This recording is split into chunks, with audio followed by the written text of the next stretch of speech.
সুন্দর, এটা খুব সুন্দর।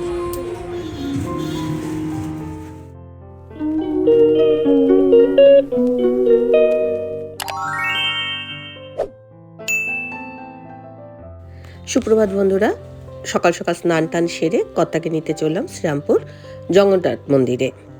আর যাওয়ার সময় একটুখানি ফুল তুলসী পাতা নিয়ে নিয়েছি, জগন্নাথের জন্য আর কি, বাড়ির ফুল তুলসী পাতা এটাই নিলাম। সঙ্গে অমলদার দোকান থেকে ধূপকাঠি নিলাম, আর নিলাম মিষ্টির দোকান থেকে মিষ্টি। বাকি রইল ফল। এখন আমরা ফলের দোকানে চলে এসেছি, আর ফল, মিষ্টি, ধূপকাঠি, ফুল, তুলসী পাতা এই আর কি আমরা নিয়ে মন্দিরে যাব।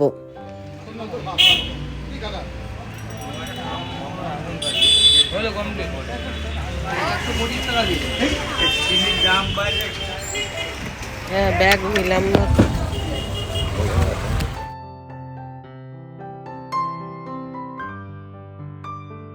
ছোট সিলিং ব্যাগ নিয়ে এসেছি, আর একটা বড় ব্যাগ নিলে খুব ভালো হতো, বা কোনো পুজোর ডালা টালার যাতে সাজানো যায় এরকম কিছু নিলে ভালো হতো। যাই হোক, আমরা এখন জগন্নাথ মন্দিরে চলে এসেছি। এই হচ্ছে জগন্নাথ মন্দির, বাইরে থেকে তোমাদের দেখিয়ে দিচ্ছি। এর আগে একবার এসেছিলাম, আর স্নান যাত্রার দিনও একবার এসেছিলাম। বেশ কয়েকদিন ধরেই ভাবছিলাম যে পুজো দিতে আসবো, তো অবশেষে আজকে আমাদের আসা হয়েছে। তো এখানে দেখো আমি যা যা এনেছিলাম পুরোহিত মশাইয়ের হাতে দিলাম, আর খুব সুন্দরভাবে পুজো দেওয়া গেছে। পুরোহিত মশাই বলে ওখানে বসে পুজো দিন, আর নাম গোত্র সবই জানতে চাইলেন। মানে খুব সুন্দর, মানে পুজো দিয়ে মনটা একটু শান্তি হয় না, সেরকম মনে খুব শান্তি হয়েছে। আমরা আগে একটুখানি খোঁজ নিয়েছিলাম যে সকাল 7টা থেকে 11টা পর্যন্ত পুজো দেওয়া যায়, সেই অনুযায়ী আমরা পুজোটা দিয়েছি। আর ঠাকুরমশাইকে আমি বললাম যে সব কিছু ঠাকুরের নামে নিবেদন করে দিন। তো উনি একটা সন্দেশ নিয়ে গোপালের হাতে দিলেন, আমার খুব ভালো লাগলো দেখে। তো উনি বলছেন যে সব প্রসাদ নিয়ে যান। আমি আবার যে গোটা ফলগুলো এনেছিলাম সেগুলো একটা নিয়ে বাকিটা ঠাকুরের এই থালার মধ্যে আমি দিয়ে দিলাম। আমি বললাম যে আপনি পরে কেটে দিয়ে দেবেন। আমরা ফুল যা এনেছিলাম, ফুল তুলসী পাতা সব দিয়েছি। আমি চাইলাম যে ঠাকুরকে আপনি সাজিয়ে দেবেন পরে। খুব বেশি ভিড় ছিল না, তাই শান্তিমতো পুজো দিতে পেরেছি। আর আমরা যে ধূপকাঠিটা নিয়ে গেছিলাম, ঠাকুরমশাই বললেন যে আপনি জ্বালুন, জেলে ঠাকুরকে আরতি করুন। তারপরে আমি আবার ওই ধূপকাঠিটা জেলে ঠাকুরকে আরতি করলাম, একদম সামনে থেকে দর্শন করছি। কী যে ভালো লাগছে কি বলবো, একটা অন্যরকম ভালো লাগা আর কি। আমার কর্তাকে বললাম তুমিও ঠাকুরকে একটু আরতি করে দাও। আর এখানে এসে দেখলাম যে অনেক ছোট্ট ছোট্ট গোপাল, অনেক শালগ্রাম শিলা, তারপরে শিবলিঙ্গ। আমার মনে হয় হয়তো কারো অসুবিধা আছে ঠাকুরের কাছে, এখানে আর কি নিত্য সেবার জন্য দিয়ে গেছেন, হয়তো কেউ ঘুরতে গেছেন, এরকম হয়তো মন্দিরেও অনেক সময় রেখে যান। আর এখানে দেখো এই যে রাধা গোবিন্দর যে মূর্তিটা, সেটাও খুব সুন্দর করে সাজানো হয়েছিল। তো আমরা তারপরে পুজো দেওয়ার পর পুরো মন্দির প্রদক্ষিণ করলাম। আসলে 7টা থেকে 11টার মধ্যে সকালবেলা পুজো দিতে হবে। আমরা খুব সুন্দর পুজো দিয়েছি, বেশ ভালো লাগলো। পুজো দিয়ে মনটা শান্তি লাগলো। ভোগ খাওয়ারও ব্যবস্থা আছে, কিন্তু আজকে বুক হয়ে গেছে। ভোগের কুপন হচ্ছে 150 আর 200, মানে নর্মাল হলে 150 আর স্পেশাল হলে 200। আর কখন থেকে খাওয়ানো হয় সেটাও তো কখন? 12টা থেকে? ও আচ্ছা, অনেকে আগে থেকে বুক করে যাচ্ছে। হ্যাঁ, অনেকে আগে থেকে বুক করছে। যারা প্রসাদ পাবে আর কি, তারা পরিমাণে হয়, মনে হয় অল্পই হয় বলে যে, মানে হয়তো আগে থেকে বুক করতে হয়।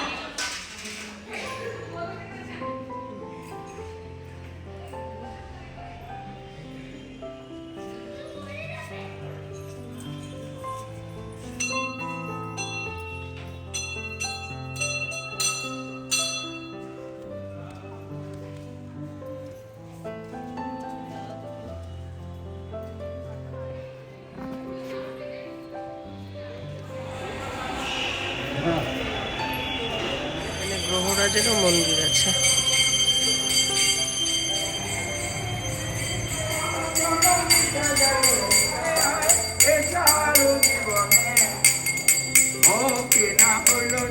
আছে তো মা, বাহ, ভাগ্যবানের পুত্র লাভ হয়।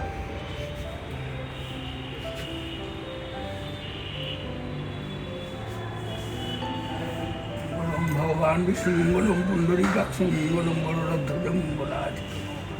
হরি বলো মা, এসো বাবা এসো।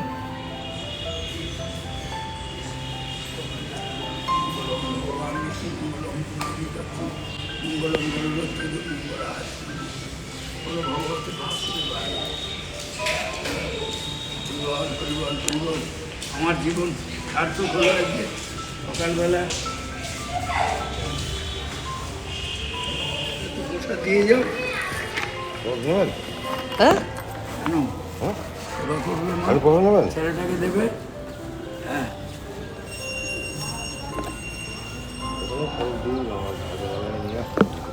হ্যাঁ ঠিক আছে, ঠাকুরের ওখানে ওনারাও তো দেবেন সবাইকে। হ্যাঁ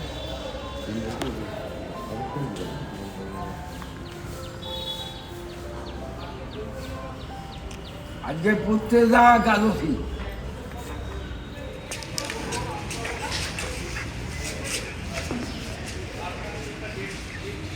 মনে করি যাইব সংসার ছাড়ি। আমাদের পুজো দেওয়া হয়ে গেছে, এবার বাড়ির পথে রওনা দিয়েছি। আর আমরা ভাবছি যে এখানে একটা পূজা কালেকশন বলে একটা দোকান দেখলাম। পূজা বাজার। পূজা বাজার বলে একটা দোকান দেখলাম। দেখি দোকানটায় ঢুকবো, আর ভিডিও শ্যুট করতে দেয় কিনা জানি না, কিন্তু যখন যাচ্ছিলাম তখন দেখছিলাম যে খুব সুন্দর সুন্দর জিনিস রয়েছে। কিন্তু মেঘ করেছে প্রচুর। পূজারই জিনিস, কিন্তু প্রচুর মেঘ করেছে, বৃষ্টি নামতে পারে। মানে আমরা যাওয়ার ভিজতে ভিজতে না বাড়ি ফিরি, হ্যাঁ এই আর কি। জানালা ঠিক হবে। এই শুরুও হয়ে গেছে, এই রে যা শুরু হয়ে গেছে গো, দাঁড়াতে হবে কোনো একটা কোথাও। অন্যগর যে বিশালক্ষী তলা আছে না, বিশালক্ষীর মন্দির, সেই মন্দিরের কাছাকাছি ছিল দোকানটা। এই মন্দিরটার পাশেই এখানে। আমরা এখন পূজা বাজার এই দোকানটাতে ঢুকেছি, তো ঢুকে দেখছি যে খুব সুন্দর সুন্দর ঠাকুর পুজোর জিনিসপত্র রয়েছে। এই জিনিসটার দাম যেমনি বলছিল 2399, এই জিনিসটা আমার খুব ভালো লেগেছিল, কিন্তু প্রচুর দাম। আর আমি চেষ্টা করছি তোমাদের সমস্ত কিছু দাম দেখাবার, কতটা আমি দেখাতে পারবো আমি জানি না, তবে খুব রিফ্লেক্ট করছে। আমি যে কমণ্ডলুটা প্রথমে দেখিয়েছিলাম সেটা 350, আর এটা চাপা দেওয়া, কিন্তু কমণ্ডলুর মতো নয়, তবে গঙ্গা জল রাখার পাত্র। তো আমি ছোট বড় দুরকম সাইজেরই দেখছি। এছাড়া বিভিন্ন রকম জিনিস যা হাতের সামনে দেখছি ভালো লাগছে, সেটা চেষ্টা করছি তোমাদের সঙ্গেও শেয়ার করতে। এখানে একটা কর্পূরদানি আমি দেখলাম, এটা কিন্তু মাজতে খুব সুবিধা হবে। আমার একটা কর্পূরদানি আছে, তবে এটা একটু অন্যরকম, তোমাদের ওই জন্য একটু দেখিয়ে দিলাম। আর ছোট্টর মধ্যে প্রদীপটাও বেশ ভালো, এগুলো আরতি করার জন্য খুব সুবিধা হবে। এখানে গঙ্গা জল দেওয়ার জন্য আচমন করে তো অনেকে। আর এই যে দেখো দরজায় ঝোলানোর মতো অনেক কিছু ছিল। এছাড়া পূজা সামগ্রী প্রচুর প্রচুর জিনিস ছিল, চাল ডাল তেল নুন থেকে, নকুলদানা থেকে ঠাকুরের পোশাক, ধূপ ধুনো কর্পূর, সব রকম জিনিসই ছিল। আমি কিছু গোপালের ড্রেসও দেখছি, কেননা সামনে জন্মাষ্টমী আসছে, তো আমার মনে হলো যে গোপালের পোশাক দিয়ে শুরু করা যাক। এগুলো 0 সাইজের গোপালের পোশাক, তা আমি কয়েকটা দেখছিলাম কোনটা পছন্দ হয় বা কি। আর সব জিনিসের ওপর 10% ডিসকাউন্ট ছিল। আর যেহেতু গান চলছিল তাই আমার ভয়েস ওভার দিতে হচ্ছে। আর ভালো ভালো জিনিস ছিল, তবে অন্যান্য দোকানে যেরকম গোপালের খেলনা টেলনা এইসবও পাওয়া যায়, সেগুলো ছিল না, বেশি পিতলের জিনিসপত্রই ছিল।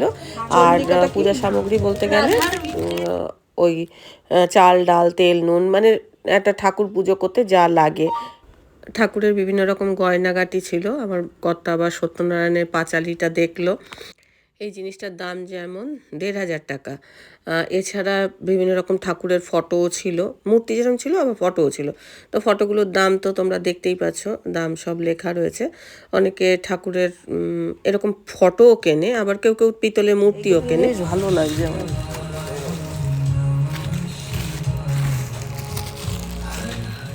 এখনো মন্দিরে যেরকম বড় বড় মূর্তি রাখে না, ওরকম বড় বড় মূর্তিও ছিল।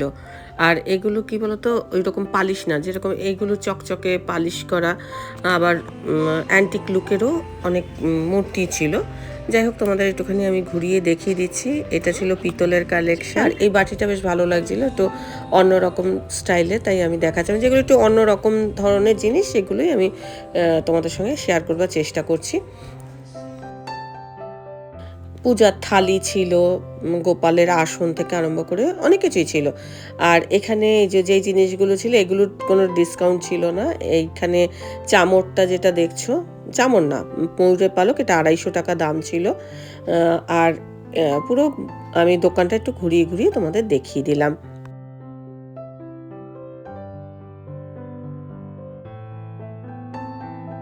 বড় বড় ঠাকুরেরও যেরকম পোশাক ছিল, আবার ছোট ঠাকুরেরও পোশাক ছিল, সব রকম মেলানো মেশানোই ছিল।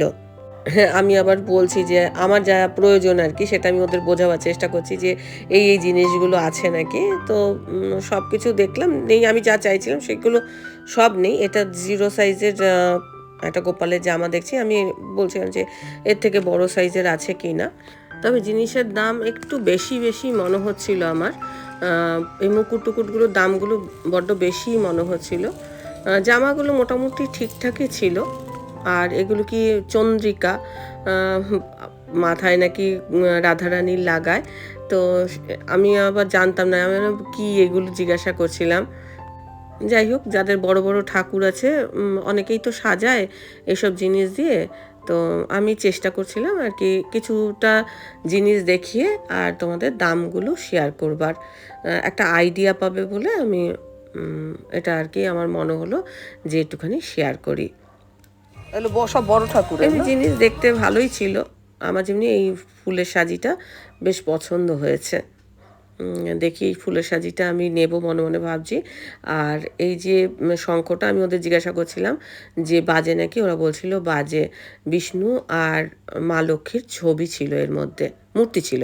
পুজো দিয়ে তারপরে পুজোর জিনিস কিনে তবে বাড়ি ফিরেছি। এখন অনেকটা বেলা হয়ে গেছে, 1:30টা মতো বাজে।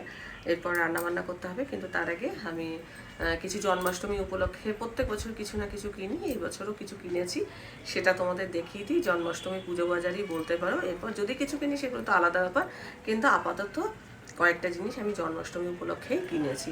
চলো সেটা দেখাই। যদিও এটা রোজ ব্যবহার করা যাবে, এটা একটা আমার অনেক দিনের ইচ্ছা ছিল। কমনগুলো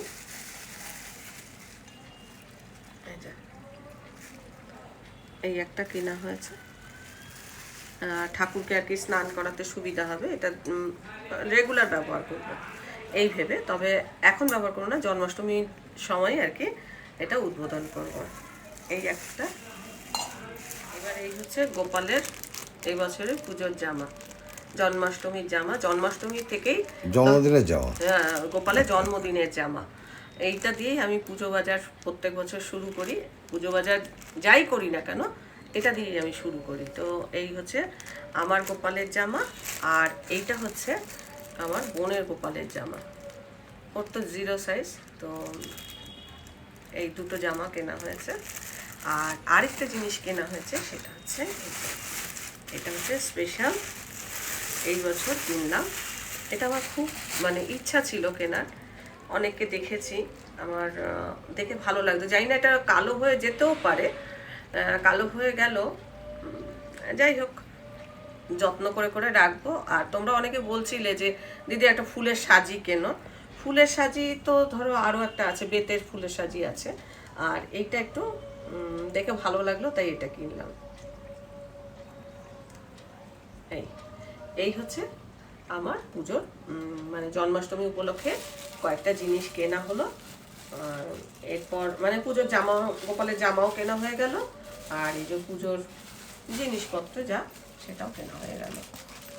দুই গোপালের দুটো জামা, আর আরেকটা জামা আমার বোন দিল্লি থেকে এনে দিয়েছে গোপালের, সেটাও রয়েছে। আমরা ভেবেছিলাম আজকে ওখানে ভোগ খাবো, কিন্তু এরকমভাবে ভোগ খাওয়া যায় না, মানে আগে থেকে হয়তো বলতে হয়, সেই জন্য মানে প্রসাদ পাইনি। এখন আমরা ভাতে ভাত করে খাবো, এটাই মনে মনে প্ল্যান করেছি। আর আমরা মানে ভালোভাবে পুজো দিতে পেরেছি, মন্দিরের ঠাকুরের সামনে বসে তারপরে মানে পুষ্পাঞ্জলি দিয়ে ঠাকুরের মানে কি বলতো আমরা যা নিয়ে গেছিলাম সমস্তটাই ঠাকুরের জন্য ব্যবহার হয়েছে, সেটা আমরা দেখতে পেয়েছি। অনেক সময় কি হয়, অনেক জায়গায় আমি দেখেছি যে মানে রেখে দেয় না বা কিছু, কিন্তু আমি মানে নিজে পুজোটা দিতে পেরেছি, এটা আমার বেশ ভালো লেগেছে। আর কি বলবো, ওনারা না আবার প্রসাদটা দিয়েও দিচ্ছেন। তা আমরা ফল টলগুলো সব রেখেই এসেছি, একটা আর কি নিয়েছি ফল, আর প্রসাদ যা আছে মোটামুটি সবাইকে ভাগ করে দিয়ে দিয়েছি। আমাদের নিচের ঘরে শম্পা, ওদেরকেও একটা দিলাম, এরকম করে করে ভাগ করে করে ওখানেও ভাগ করে দিয়েছি প্রসাদ, আবার এখানেও ভাগ করে দিয়েছি। আর আমরাও একটু প্রসাদ মুখে দিয়েছি। এই ভালো লেগেছে, পুজোটা দিয়ে ভালো লেগেছে। একদম সামনে থেকে এরকম জগন্নাথ দর্শন, আর সব থেকে কি বলবো, জগন্নাথ তো মানে দিনের বন্ধু, সেই জন্য সকলের মনের কথা জগন্নাথ শোনেন। আমারও মনের কথা শুনেছেন। আমার স্বামীর শরীর খারাপ ছিল, আর সেই দিন আমি জগন্নাথের কাছে কেঁদে কেঁদে জানিয়েছিলাম যেন অপারেশনটা ঠিকঠাক মতো হয়, আর যেন রিপোর্ট ভালো বেরোয়, কোনো যেন খারাপ কিছু না বেরোয়। তাই মনে মনে ভাবলাম জগন্নাথের একটু পুজো দিই, ঠাকুর আমার মনের কথা শুনেছে, সে যেন নিজের একটা কি বলতো পুজো দিয়ে নিজে একটা বেশ ভালো লাগা, আজকে একটা ভালো লাগা কাজ করছে, এই আর কি। তারপর পুজোর বাজারও করেছি, এই যে আজকে কয়েকটা পুজোর জিনিস কিনেছি, সেজন্য ভালোও লাগছে, বেশ মানে একটা মনটা ফুরফুরে লাগে। আজকে আর ব্লগ বাড়াবো না, ব্লগটা দেখে ভালো লাগলে অবশ্যই একটা লাইক দিও, প্রচুর প্রচুর শেয়ার করো।